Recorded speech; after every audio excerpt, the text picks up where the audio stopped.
दोस्तों आप देखने वाले हैं कि जयशा विधि से पूछता है कि अगर उसे अपनी जिंदगी को ऊंचाइयों पर पहुंचाने के लिए अपने ही पति के सीक्रेट्स चुराने पड़े तो क्या वो ऐसा करेगी। लेकिन यहाँ पर विधि सीधा जवाब दे देती है कि वो अपने पति तो क्या किसी की भी कोई भी सीक्रेट्स नहीं चुराएगी, क्योंकि ऐसे कोई भी कभी भी जिंदगी में ऊंचाइयों तक नहीं पहुँच सकता। तो भाई यहाँ पर जयशा विधि की बहुत ही ज्यादा तारीफ करता है और कहता है कि मुझे ऐसा ही एम्प्लॉय चाहिए, मुझे तुम पर बहुत ज्यादा गर्व है, तुम अपनी फैमिली को धोखा नहीं दे सकती, इसका मतलब ये है कि तुम मुझे भी कभी भी धोखा नहीं दोगी। और शायद तुम्हारी यही बात पिताजी ने देख ली थी और इसीलिए वो तुम्हारी इतनी तारीफ किया करते थे। वो विधि से पूछता है कि क्या वेडिंग के लिए वो और विधि दोनों साथ में चल सकते हैं, वो भी प्रोफेशनली। तो यहाँ पर विधि उसे हाँ कर देती है। अब जयशा यहाँ पर बहुत ही ज्यादा खुश होता है क्योंकि उसे लगता है कि उसने जो प्लान बनाया है उसकी वजह से देव और विधि एक दूसरे से जुदा हो जाएंगे, क्योंकि उनके बीच में मनमुटाव आ जाएगा। लेकिन वो बहुत खुश होता है क्योंकि उसे लगता है कि ये सब कुछ वो किसी और के लिए नहीं बल्कि विधि की भलाई के लिए ही कर रहा है। विधि देव के लिए पूड़ियाँ फ्राई करती है जिसे वो विमला के बनाए हुए अचार के साथ खाते हैं। यहाँ पर देव विमला के अचार की बहुत ही ज्यादा तारीफ करता है और विधि भी बताती है कि बचपन से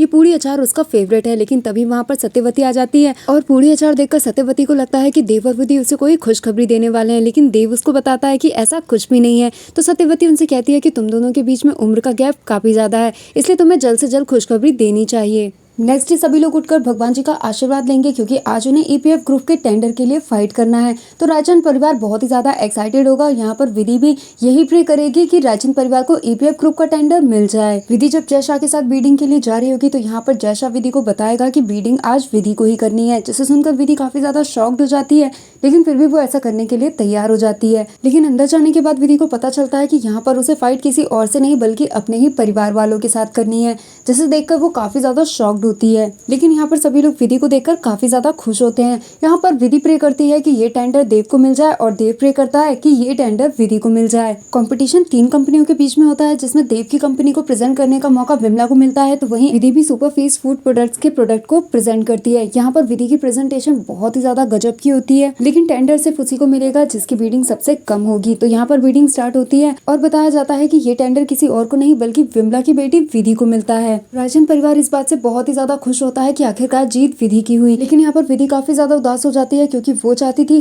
कि ये टेंडर किसी और को नहीं बल्कि सिर्फ रायचंद परिवार को मिले। मजा तो तब आता है जब यहाँ पर पता चलता है कि विधि की कंपनी सिर्फ 1 रुपए के अंतर से जीत गई है। बीडिंग में कंपनियों के बीच में इतने कम पैसों का अंतर कभी भी नहीं रहा। देव विधि को कॉन्ग्रेचुलेट करने आता है और यहाँ पर देव और विधि की प्यार मोहब्बत की बातें देखकर जय को बिल्कुल भी अच्छा नहीं लगता और वो कहता है कि ये प्यार मोहब्बत तो आप लोग घर में भी कर सकते हैं, यहाँ पर हम लोग काम करने के लिए आए हैं। तो यहाँ पर देव भी जय को करारा जवाब दे देता है और कहता है कि जब 2 कंपनियों के बीच में कंपटीशन होता है तो हम कॉम्पिटिटर्स को कॉन्ग्रेचुलेट करते हैं और ऐसा तो आपके यहाँ पर भी होता ही होगा। जयदेव को कोई भी रिप्लाई नहीं कर पाता और यहाँ पर सभी लोग आकर विधि को कॉन्ग्रेचुलेट करते हैं। स्पेशली विधि के पेरेंट्स बहुत ही ज्यादा खुश होते हैं क्योंकि उन्हें अपनी आंखों के सामने अपनी बेटी को ग्रो करते हुए देखा है, इसलिए वो बहुत ही ज्यादा इमोशनल हो जाते हैं और विधि की सक्सेस से काफी ज्यादा खुश होते हैं। विधि भी बहुत ही ज्यादा इमोशनल हो जाती है और वो जैसे परमिशन मांगती है कि अब तो बीडिंग खत्म हो चुकी है तो क्या वो अपनी फैमिली के साथ थोड़ा सा टाइम स्पेंड कर सकती है। तो यहाँ पर जय उसको साफ साफ इनकार कर देता है, ये कहकर कि अभी तो उन्हें नया ये टेंडर मिला है इसलिए काफी सारा पेपर वर्क है जो कि उन्हें फटाफट करना होगा। प्रिया विधि को समझाती है कि बातें तो हम घर पर भी कर सकते हैं, अभी उसे अपने काम पर ध्यान देना चाहिए। विधि ये देखकर हैरान होती है कि जय के कैबिन से जितने भी एम्प्लॉयज बाहर आ रहे हैं सभी का चेहरा लटका हुआ है और वो जब भी किसी से कुछ पूछने की कोशिश करती है तो कोई कुछ भी नहीं बताता। जय ये सब कुछ देख रहा होता है और जैसे ही विधि उसके कैबिन में आने वाली होती है तो वो उदास होने का और रोने का नाटक करता है। विधि जैसे उसके कैबिन में जाती है तो वो एकदम उदास सा और रोने जैसा चेहरा बनाकर देव की बुराई करना स्टार्ट कर देता है। वो विधि के दिमाग में इस बात को भरने की कोशिश करता है कि ये जो बीडिंग है वो पूरी तरीके से फिक्स की हुई है। देव विधि के लिए जानबूझकर हारा है, इसलिए यहाँ पर बीडिंग में सिर्फ 1 ही रुपए का अंतर था और यहाँ पर वो विधि को इस बात का अच्छे तरीके से विश्वास दिलाने की कोशिश करेगा कि ये सब कुछ देव ने ही फिक्स किया है। तभी विधि के पास देव का मैसेज आता है और वो फटाफट विधि को घर आने के लिए कहता है क्योंकि वो बड़े ही बेसब्री से विधि का इंतजार कर रहा है। अब विधि चाहती तो नहीं है कि वो देव पर शक करे, लेकिन जय की वजह से उसके मन में भी देव के लिए शक आ ही जाता है। तो दोस्तों क्विक रिव्यू में इतना ही। वीडियो अच्छा लगा तो एक लाइक जरूर दें। Thanks for watching.